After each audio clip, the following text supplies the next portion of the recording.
Tak kala wanita-wanita dalam dunia akademia disatukan dalam ikram akademia, pelbagai luahan, masalah dan idea dilontarkan sesama mereka. Dengan harapan suara hati mereka dapat didengari dan tidak dipandang remeh. Perjalanan ke puncak akademi ini penuh ranjau dan berliku rintangannya. Justru, kisah-kisah dalam buku ini disusun sebegitu rupa agar pengalaman dan mesejnya sampai kepada pembaca tanpa dipaksa-paksa. Seterusnya diharap dapat memperkasa dan memperkaya diri masing-masing.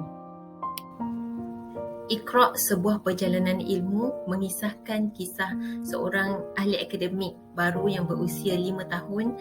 Analogi yang digunakan adalah seperti pemanduan sebuah kenderaan.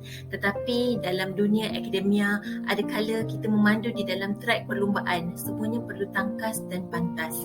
Jadi dalam buku ini saya kongsikan 4 perasaan yang saya simpulkan kepada. Pertama adalah keterujaan, rasa gembira, rasa seronok untuk bekerja, mungkin kerana aura PhD masih menempal dalam diri. Kedua adalah kekecewaan.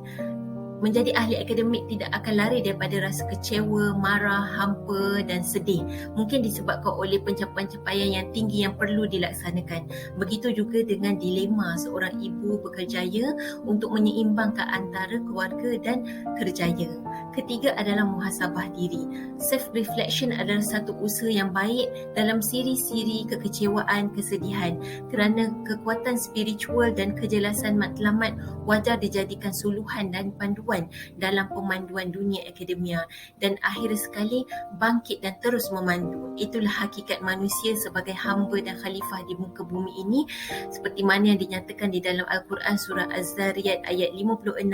Dan ingatlah, aku tidak akan menciptakan jin dan manusia melainkan untuk mereka menyembah dan beribadah kepadaku. Selamat membaca.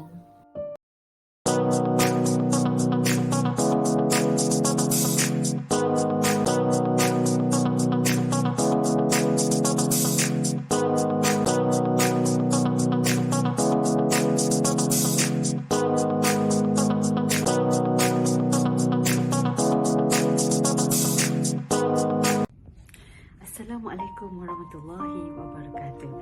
Di sini saya ingin berkongsi berkenaan salah satu kisah yang terdapat di dalam buku Menara Akademia. Kisah ini telah ditulis oleh saya dan dituju sebagai salah satu penghargaan kepada sang suami, iaitu Muhammad Noor, yang telah mengikuti saya bagi menyambung pembelajaran PhD di United Kingdom. Sang suami banyak membantu dalam urusan kebajikan anak-anak dan sentiasa menjadi pendengar setia. Sebab itu saya gelarkan dia sebagai BFF ku, iaitu Best Friends Forever atau rakan karibku. Dia sentiasa sahaja menadah telinga mendengar saya bercerita tentang aktiviti rutin harian di makmal, perjumpaan bersama supervisor, kerisauan untuk mendapatkan hasil eksperimen dan juga pengumpulan sampel daripada pesakit bergigian. Pernah sekali dia memberitahu saya untuk menulis dan mendokumentkan di mana-mana tentang perjalanan pembelajaran saya yang berliku-liku itu, tetapi saya mengambil katanya sebagai angin yang lalu sahaja.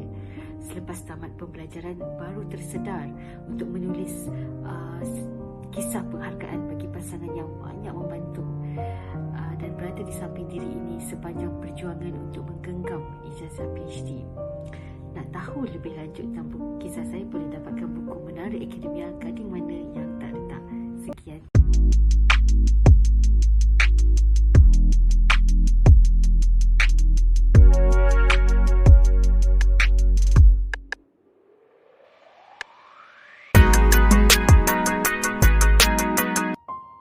Assalamualaikum dan salam sejahtera. Saya Zurina binti Zain Abidin, merupakan seorang pensyarah di dalam bidang kejuruteraan kimia. Saya merupakan salah seorang penulis di dalam buku Menara Akademia dan saya menulis bab yang bertajuk Ada Pelajar di Sisiku. Jadi kenapa saya memilih topik ini sebagai tajuk penulisan kreatif saya yang pertama? Untuk pengetahuan semua, anak-anak ini atau para pelajar ini berada sangat dekat di hati saya. Mereka banyak membantu saya untuk membangunkan potensi diri dan banyak memberi makna ke dalam kerjaya saya sebagai seorang akademik selama 16 tahun. Saya amat berharap saya juga telah memberi banyak makna dan inspirasi kepada mereka untuk terus menjadi insan yang lebih baik.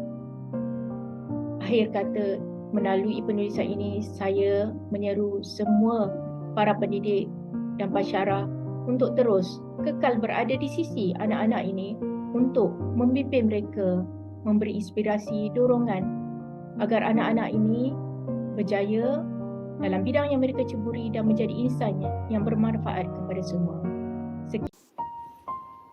Assalamualaikum warahmatullahi wabarakatuh. Sudah menjadi lumrah dalam kehidupan di dunia ini, kita pasti diuji dalam setiap fasa kehidupan.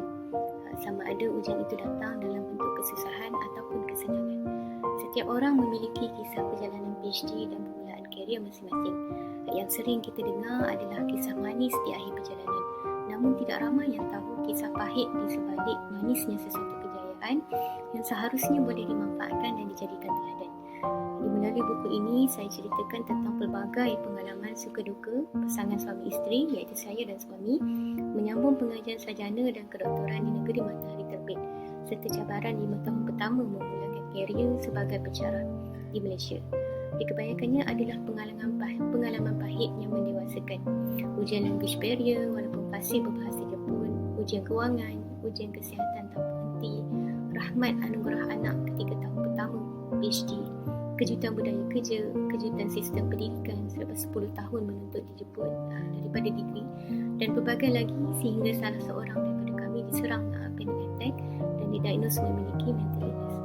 Jadi bagaimana saya dan suami kuat menempuhi tempoh kesukaran ini yang seolah-olah berada dalam terowong yang gelap? Apakah motivasi kami? Mampukah kami tamatkan pengajian di sebalik ujian-ujian yang mendatang? Semuanya terjawab melalui buku ini.